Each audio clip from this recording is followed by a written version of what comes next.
Welcome back to the Holotable Games Network. I'm Ginger Joey. And I'm the Rocinante's new Captain Corey. The Rocinante, that's Star Trek, right? No, but you are close. Rocinante is not Star Ante. Trek, huh? No, but it is space related. Yes, you're on the right If track. it's Star Wars, I'm a big fool. Is it Star Wars? Nope, it's not Star Wars Okay, either. hang It's on. more Star Trek than Star Wars, and it's more More, recent. is that Firefly? Nope, more recent than that. Star Trek, Star Wars, Firefly, Andromeda? No, not Andromeda. I don't know. I don't remember when Andromeda came out. If it's more recent or not. I think it's more recent than that. Still, Stargate? no, definitely more recent than Stargate. Oh wow. Okay, I give up. The Expanse. Oh shoot, I should have known that one. I Yep, love that yep. series on The Sci-Fi. That was Rocinante. so good. Oh, it Yeah, was so good. yeah. I'm on it right now because literally today, the new book from James S.A. Corey came out. Okay, okay. They just released. It's their new series that they're making, The Captives War. This is book 2 of it. I wasn't fully sold on book 1, but I'm willing to give it a chance because of how good The Expanse got. It I don't was know if you very read the good. book series, Nope, but just watch the series on TV. you should read the books because the final third of the trilogy what didn't get filmed, we only got 2/3 on the series. Oh yeah. Those last 3 books are really good. That's And always the someday disappointment. I really wanted to see the rest of that keep on. Like the fact that it got canceled, I was like, really? it could still happen because it's like a 20-year time jump. Oh, So really? there is potential for they can get a lot of the actors back in another 20 years for this. So yeah, it's a big time jump between I don't want to wait book 20 6 and years book for 7. this. I know, right? Are we going to survive that long? That's another question. But What did yeah, we got Malcolm in the Middle like 30 years later now? It's like, come on. yeah, it's craziness. But yeah, so there is potential, but I do recommend the books. The books actually closed out the trilogy and you do understand everything by the end. So everything that was confusing about the alien tech is explained, makes sense, but it also doesn't give complete 100%. Here's line by line what happened. You just get a generality of here is the concept, here's what these things were doing and why they existed. Well, Yeah. jumping back into what we're here for, this is our weekly SWUmary, where we go over what happened over the weekend and all the different PQ stuff that happened in Star Wars Unlimited. And there was a lot. I think What a weekend. 32, 37, somewhere in there. Holy crap, there was a lot of events going on. It's crazy. There were so many events this weekend. I'm still sorting through the data going, oh, there's so much happening. I just need to see top 8 and and winner breakdowns because I can't sort through the rest of this. So if we just scroll through this and look, and it's a SWU competitive hub. For those that don't know, this is a great Yep. website for data collection and being able to review stuff that's going on. So if we just scroll through even this alone, we're going to see a nice variety of people winning. Now, granted, you don't want to go Hmm. just by winners, but you got a Tobias, you got a Yularen, an Avar Chris, a different Lando. We're on Lake Country this time, not even blue. Sabine or Sabe got up in here. A Hmm. Chewy finally got one, and these are like decent numbers, guys. I mean, you're talking like a 55, a 40 is the lowest, an 82, a 51, a 100 person got a Mother Towson win. These are Uh-huh. good turnouts, guys. So, um, uh, hello, I'm sorry, a Han Solo It's a won one at limited. 44. It's a limited. Oh, PQ okay, limited. okay. Yeah, Thank you yeah. for catching that for me. I was like, holy crap, Yeah, that what? makes a difference. That That's a does big make a difference. difference right Makes a big there. difference. So we got some Yeah. Eternal ones. I think 4 Eternal ones popped off over this last weekend, including the one. Yep. This is the one that you will hear Corey and I doing some commentary on Limited Power. D-Rod put this together. He did all the filming of this, and this was out in Beaverton in Oregon. So Yeah, it was a really fun day. Great time watching what I like to call Django's going away party. But it was a lot of fun. The Eternal format, I think this is a good spot to talk about it. I do think it needs a few bands to kind of just get things balanced well. but I do think it is a very cool format for you, for Joey and I, who are deck builders. The openness of the builds and how crazy it's going to get is really exciting. We saw some really fun builds this weekend. Yes, Piet was also very strong along with Boba, but I think Piet is very strong because it's a good counter to Django. Sorry, not Boba, Django. But I think we're going to see a pretty wild format once Django goes away, which my expectations, I'm putting my $10 still on it, that it is going to happen this Wednesday. We're getting a No. SWU meta update on Wednesday from Fantasy Flight.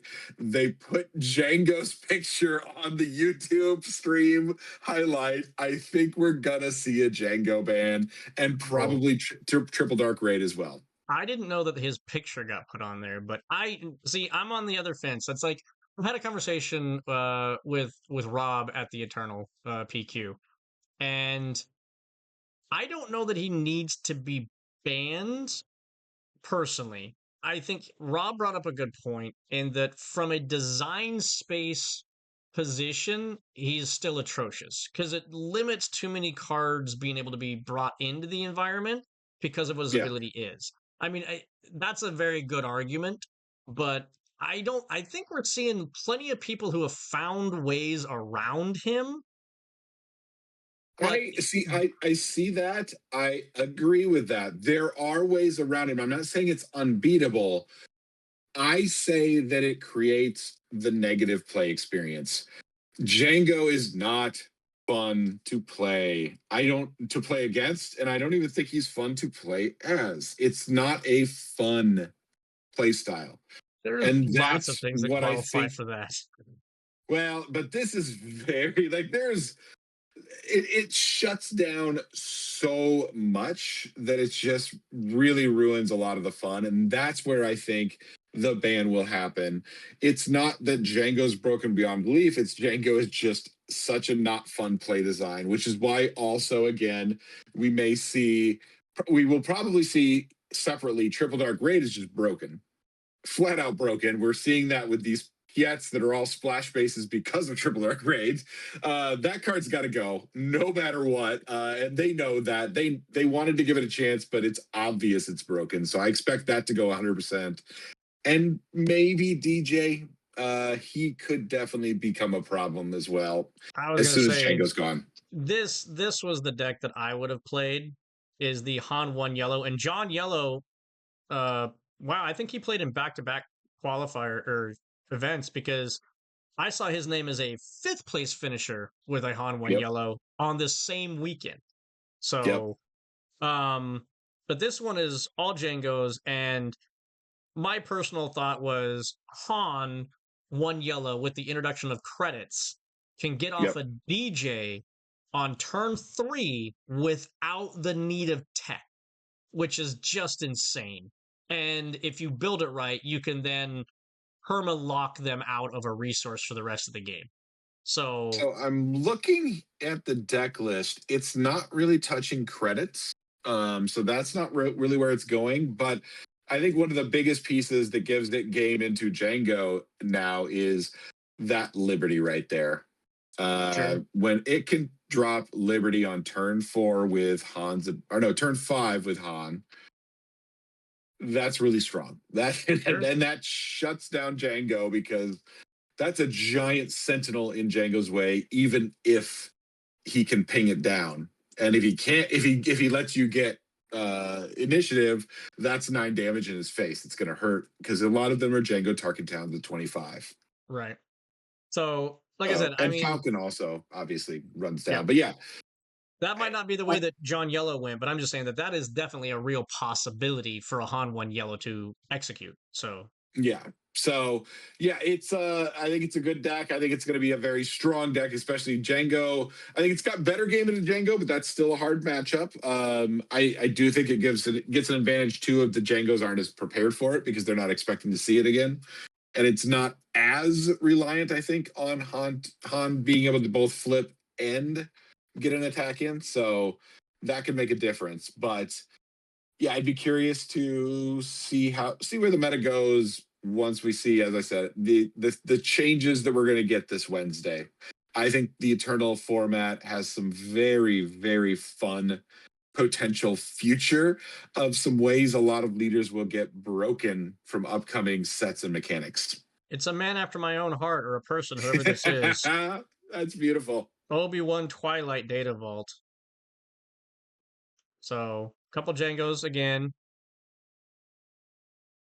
So the Eternal, though, was not won by Django on every single. There was 6 Eternal PQs over the last weekend, Yep. and we had a different. I think there was 2 Django's that won, and the other Mhm. 4 were won by somebody different. So that doesn't mean that doesn't mean that he's not the most represented leader in these Eternal PQs. That's the other thing. Yeah. Yep. But yeah, so Because I hear interesting. half of them. Yeah, it was, and he was most represented by far. I think in Portland, like there was a lot of Django's, and that again is why a lot of Django's didn't place because Django's were eating each other alive. Yep. And Uh, here's your John Yellow and another Han in yep, 5th place. there he But is right there. Mandalorian. That's fun. Yeah. Yeah, so fun time in the Eternal side. I think if you haven't tried it out, I don't think we have much for. Well, in the Pacific Northwest, we don't have another Eternal probably till after Galactics, but I think, as I said, if this format gets those proper bans or suspensions in place, it's going to start to get really, really fun as we get more and more sets because the builds get wackier and crazier and more broken on top of each other. It'll be fun. Yeah. So looking back at the non-eternal ones, we had still a good smattering of different leaders. And several of them are out of the woodworks here. Yeah, happy to see this. Just overall, I've got some stats pulled up. So we saw the winningest deck was Boba still, but it only took 3. Boba Lake Country took 3. We also had Grand Admiral Thrawn Yellow. We see right there, Yellow Splash Base or Yellow. Actually, Yellow Force was the main one. That Yellow Force, yep. That took 2. That was recently popularized by Thork in his video. It's a very good deck. I like it a lot. I like Thork's build a lot. I think it's a little more built towards the European meta than the US meta, but I think, and I would argue, I think I'm brewing a little Thrawn Red that I think might be a little better, but it's still a very good deck and good for the current meta with what we're seeing. That's, I think, the number one key is we've got 3 top decks. We've got Boba, we've got Lando, we've got Luke. If you can have game into 2 of those 3, you should be thinking about the deck. And especially if you have game into just Boba, honestly, Boba's dominating the meta. If you have game into Boba, you might want to consider that deck because I think you can build for other decks that are popular. Um, Oh, and the other one we got worth mentioning, I forgot to say this. The other 2 wins was Yularen Aggressive Red, which I love seeing as well. I think Boba won more than 3 because I think your stats are only showing the Lake Country version. Yeah, Because sorry, what? this is just Lake Country. I apologize. I'm not getting the other Bobas. Yeah, I've because got there's a Boba Boba Lake Country. Blue that won as well. So Yeah, so there's 4 total Boba wins, but it's not a huge disparity. We're getting a lot. When we get into top 8, it gets a lot bigger. 27 Bobas in the top 8.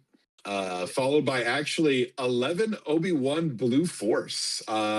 People have figured it out. Yes, Virgin's Temple was a gimmick. Drop that, go just regular Force, and this is a lot better deck. Wu popularized that, and was entirely correct. And now we're seeing that deck doing a lot better. It's not getting the wins yet, but it is getting those top 8 placements.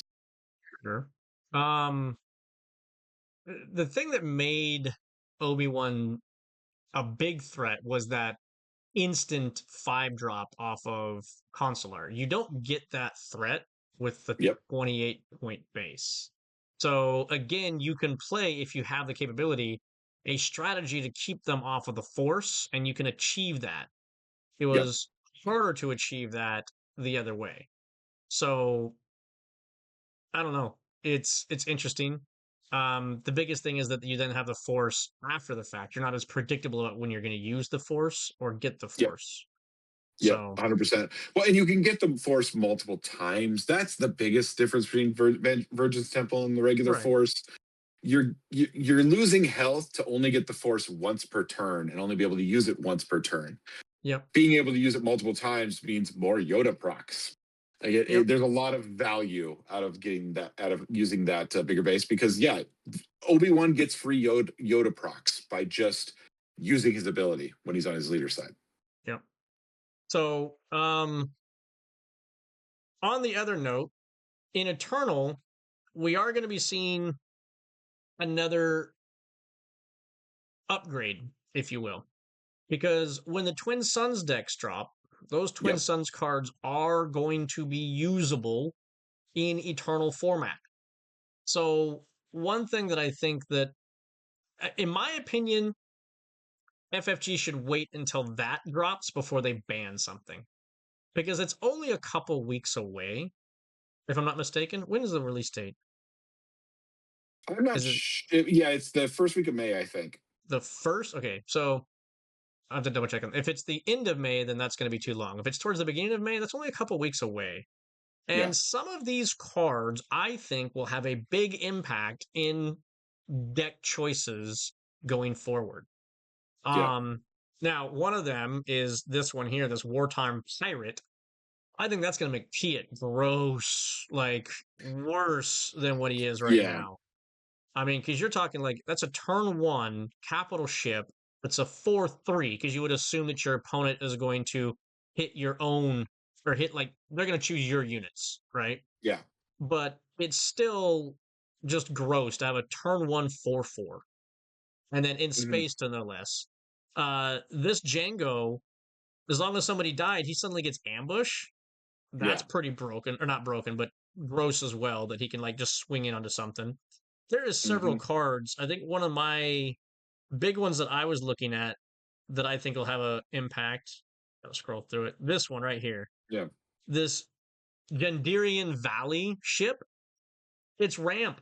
It's universal ramp and it's a win played ramp. So it's not like you have to like you can't get it stolen with like the Super Laser Tech getting no glory only resulted. It's an early Yeah. win played ramp. It's a body on the board opposed to like resupply, which yes can happen earlier, but it's just an event.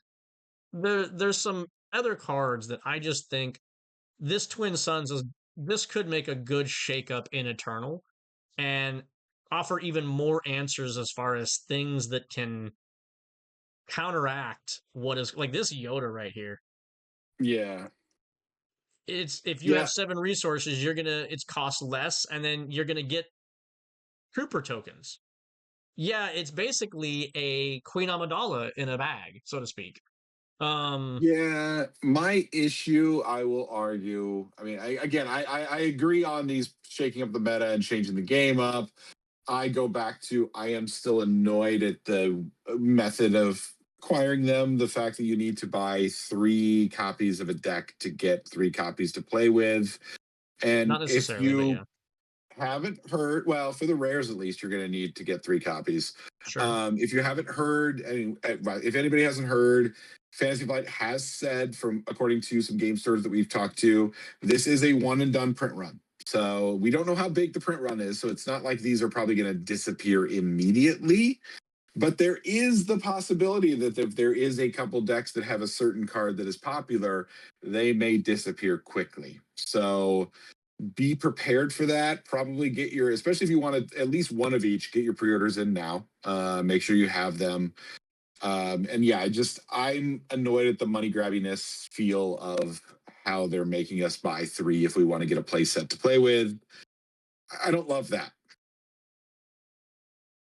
Yeah, to me it is what it is. I mean, there's always going to be that avenue, but that's also why Eternal format is not the most competitive. Yes, it is a PQ qualifying as an option, but then Yeah. also most of the attention is geared towards limited and premiere, and that is because that's where they can kind of control the narrative a little bit better as far as what is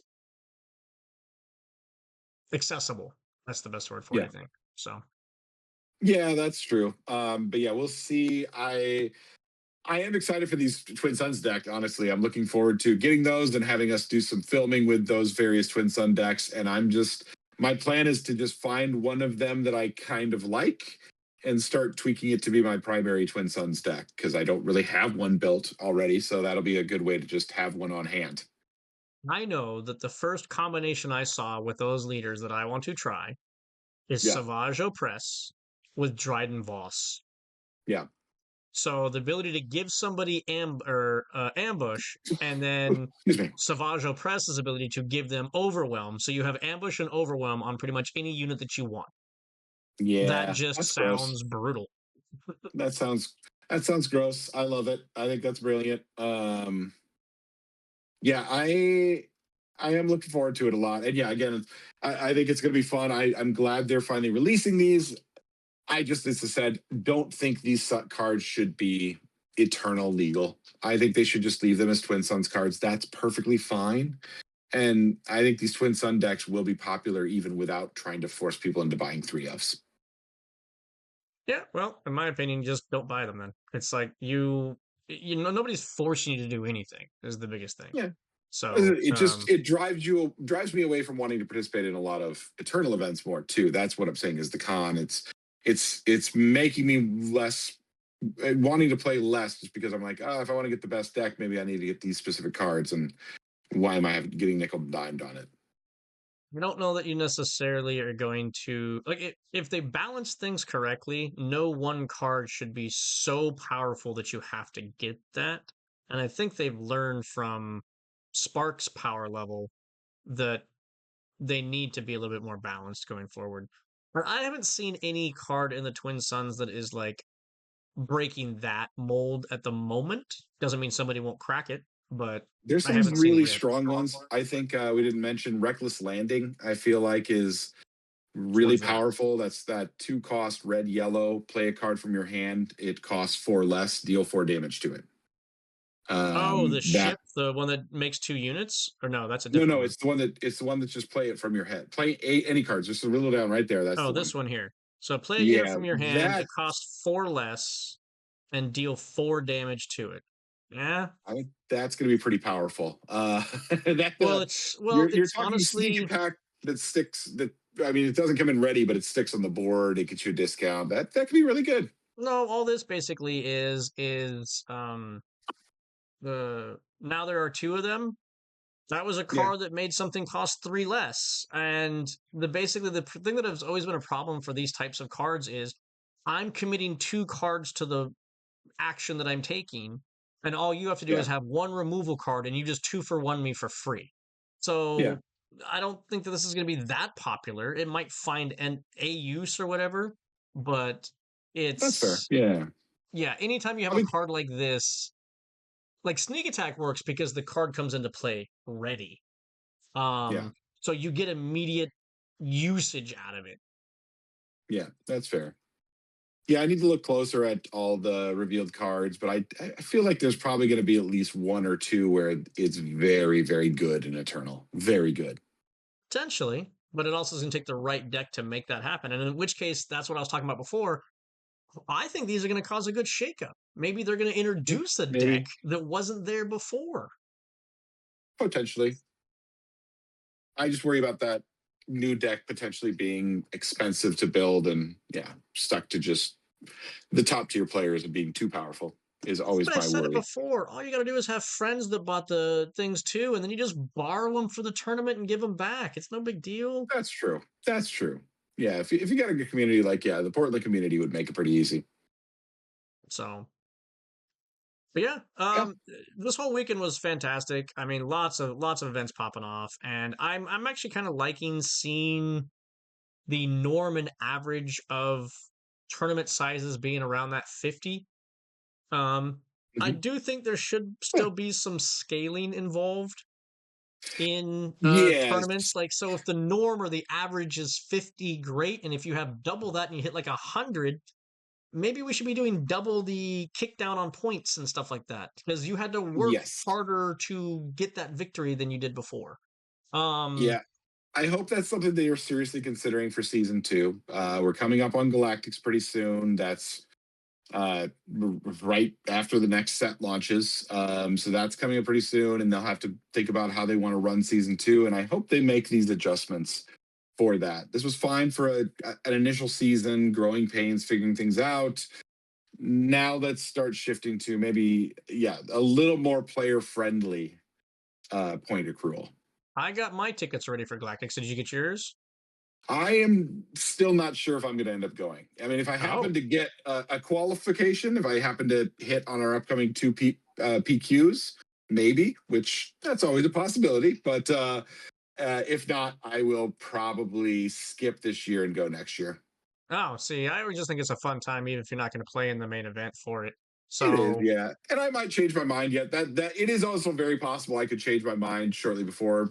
There's tickets still available, so it's not like yeah, I could still make that decision, and probably for another month or two they'll still be available. yeah, I think the early bird date I think went away was the only thing for it.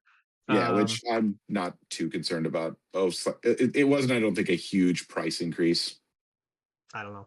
But yeah, so it's always a good time. There's always all the side events that you can do and everything. I plan on taking some Twin Suns decks, so I can hopefully hook up with the Salt Sea Smugglers guys and maybe get some games in with them and everything. Yeah, So yeah, and the only thing that I've seen so far that I think was a miss by FFG thus far was that the Eternal tournament was capped at 128 and it sold out in like an hour. yeah, that's And true. I think that that was a miss. They needed to make that a bigger tournament or Yeah, multiple tournaments to do something like that. So again, we don't know what all the side events are going to be. There's probably going to be some Eternals, something or another going on. But as much as I have staved off playing in the Eternal PQs thus far, just because I wanted to see how the Django thing was going to pan out, I've yeah, seen some decks that have me more intrigued into the field at this point in time. So 100%. I think it does look like, as I said, I think it's going to be a very fun format, and I think it's going to be even more fun with every new set that comes out. mm, so and you know me, Yeah. I always look at leaders like Third Sister and Agent Callus that are like future proof, if you will. It's like the more Yep. stuff that comes out for me to play with, the better I am at it. So Exactly. Yeah. There's stuff like that. Yeah, a lot of fun. Again, with we'll see going forward how this meta continues to play out. But right now, we've actually, as I said, kind of found a balance. We've got a good balance between Lando, Boba, and Luke being kind of the strongest of the three and the most represented, at least. Which kind of puts you at a good rock paper scissors, as you said, but allows also for that variety of, you just need to be good into two of these and get some decent luck in your draws. yeah, I mean it is a card game after all. There is luck Yeah. involved no matter what you do. But I think you're correct. Is like I like having a pseudo rock paper scissors meta that you can see because then you have something to plan around. Can you plan around Mhm. everything all the time? No, not going to happen. Nope. But Nope. you can at least get a good generalization and then just have your ability to make some decisions that you can profit from. Yeah. And that's where, again, you can really see. And again, this, I do think this is going to maybe have force Fantasy Flight to address things, because we did see 120 Boba Fett Lake countries this last weekend in all these PQs. The second most was Obi-Wan Force at 54.